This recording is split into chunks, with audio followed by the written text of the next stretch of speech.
I forgot it's that stupid button again, but since it's up, if you're not yet a subscriber, hit that button and ring the bell. Hey, YouTubers and friends, how you doing tonight?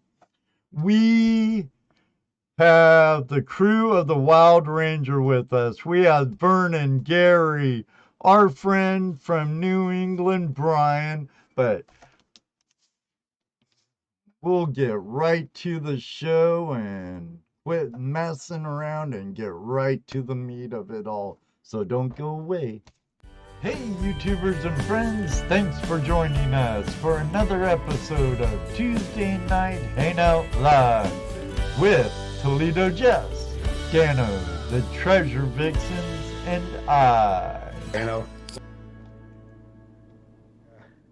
So yeah, I can imagine just having one dredge on your boat. That's a lot of work in itself. Now you got to try to maintain two people down at the same time. That would seem like you might as well just get another boat. No, you know, the thing about the biggest pain in the ass of this whole judging thing is the divers. No offense, Gary and Bryan, but god damn, geez, we went through a couple. I want a judge that doesn't have any divers on it. It's How about like, CJ? I mean, they're always out there trying to kill themselves and shit's breaking all the time. And hey, Vernon, Jesus. how many divers did we go through this year? Oh, I don't know about. I change the divers about every time I change my underwear. I mean, it wasn't that frequently. But It had to be. it probably about 6 or so, I think. Is that But is that average? Is that a yearly thing? Does that happen every year? I've been through most every diver in town. Yeah. I mean, and most of them don't last long. Okay, I don't put up with any deadheads, not for long.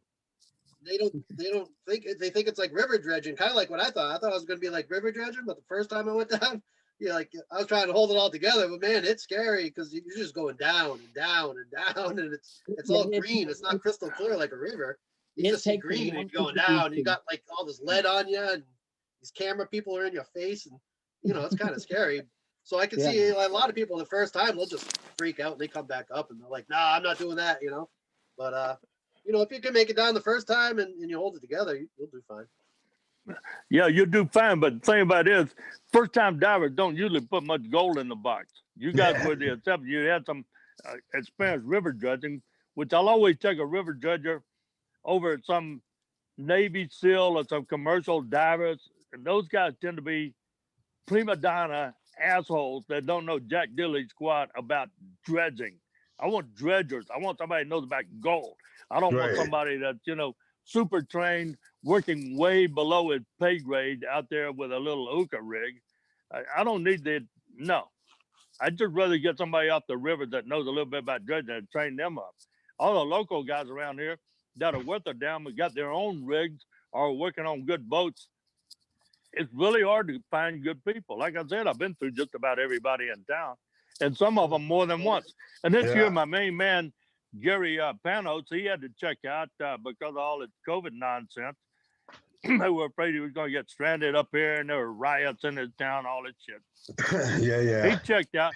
Then Gary Simpson, the one you're talking to, he managed to get himself bent, had the life flight his ass from Nome to Seattle at 3,000 feet on a Learjet, and pressed him up, I think, 3 times, but he kind of pretty much recovered, and he came back, but a lot of people wouldn't. I mean, he pretty much recovered, except that sometimes when he's walking, he kind of veers off to the left a little bit, and if you're following him while he's driving, the car just tends to just shift over to the left a little. But he's okay. He's okay. He's a tough guy. He just tilts to the left a little bit. He got a little bit of a port list on him these days, but he came back. And then same thing with Bryan. A lot of guys, when they come up squirting blood from their ears and bleeding from the nose and eyeballs, they probably would have looked in the mirror and said, I'm going home. But Bryan stuck. But I had various other people. There's one guy, Crazy Jesus, he was all about used to dive. Somebody stuck a damn hydraulic hose on his air compressor one time. And he went down and got hydraulic fluid all in his lungs. He was damn near dead and had all kinds of shit go wrong with him for 3 or 4 years. And he finally came back and he went come diving with us. He went down and stayed about 15 minutes. If he'd have stayed another 5 minutes, we'd have been pulling his lifeless corpse off the bottom. And so he didn't last but 15 minutes. And then another guy, little skinny hip dude, he didn't want to use our rig with a shoulder harness. So he wanted to use his weight belt. So he gets down there and his weight belt slips off his hip, tangles up with the umbilical, pulls his face mask off. And he's under the boat. The comms go dead. The video goes dead. All I heard was, and I'm thinking, he's dead. I mean, he stayed under, 2 or 3 minutes go by. I hear nothing. I don't know what the hell's going on. And then, assuming he's not going to be able to breathe for 2 or 3 minutes, he's a goner. But what happened was he came up and he popped up between the hulls. It's a catamaran. He was down under the boat between the hulls. Thank God for that. And then there were a couple other people. I don't know. There's 2 or 3 others. I can't remember right at the moment. But we went through a whole damn mob of divers that, and then the crazy Russian kid, I forgot about him. He did okay. He's a hard-charging, goal-getting son of a gun.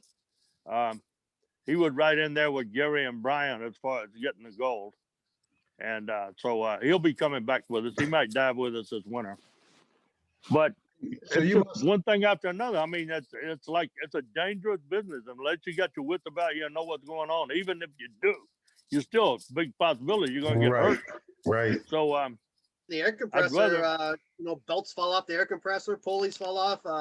One of our air compressor filters exploded like a bomb on the boat one time. 2 minutes after I came up. 2 minutes came up, boom! Sounded like a bomb went off. Everyone was ducking this piece of plastic going everywhere. But yeah, there's shit that happens, Yeah.